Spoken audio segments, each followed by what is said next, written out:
اتنا ظلم کر دیا، اتنا ظلم کیا کرنا تھا۔ دوستو، ننھے عمار کی موت نے خوبصورت بیٹی کو بھی جھنجھوڑ کے رکھ دیا۔ سوشل میڈیا پر کہا کہ عاصم منیر ننھا فرشتہ عمار فاروق آپ کے گھٹیا نظام کی اپنے بے گناہ باپ کو بلاتے بلاتے بھیٹ چڑھ گیا، وہ اللہ کو پیارا ہو گیا، دل خون کے آنسو رو رہا ہے اور اتنا ظلم کر دیا، اتنا ظلم کیا کرنا تھا، کیا کیا تھا، اس کو مار دیا بیچارے کو۔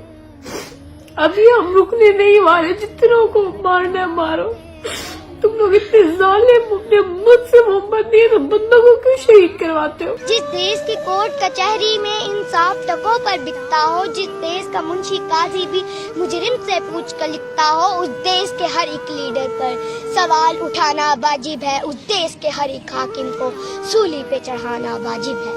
دوستو، ننھے عمار کی موت پر ہر نیک دل انسان کی آنکھیں نم ہیں۔ ظلم کے بعد ظالم اپنی خیر منائے کہ دنیا و آخرت میں اس کے ساتھ کیا ہوگا، جسے سوچ اور تصور کر کے میرے رونگٹے کھڑے ہو جاتے ہیں۔ پوری پاکستانی قوم اور دنیا کا ہر مسلمان جانتا ہے کہ اس قتل کا اصل ذمہ دار کون ہے۔ معصوم عمار ملک کے طاقتوروں کی انا کی بھیٹ چڑھ گیا۔ اگر کوئی ان لوگوں کے ادارے کے بارے میں بات کر لے تو ان پر غداری کا فتویٰ لگ جاتا ہے اور اپنا غصہ معصوم عوام کے جان و مال پہ نکال دیتے ہیں۔ جان تو چلی جائے لیکن مسلم امہ کے لیڈر عمران خان کا ساتھ دینا ہے۔ دوستو، اس حوالے سے اپنی رائے کا اظہار کومنٹ سیکشن میں دیں۔ ویڈیو اچھی لگے تو لائک کریں اور اس چینل کو سبسکرائب کریں۔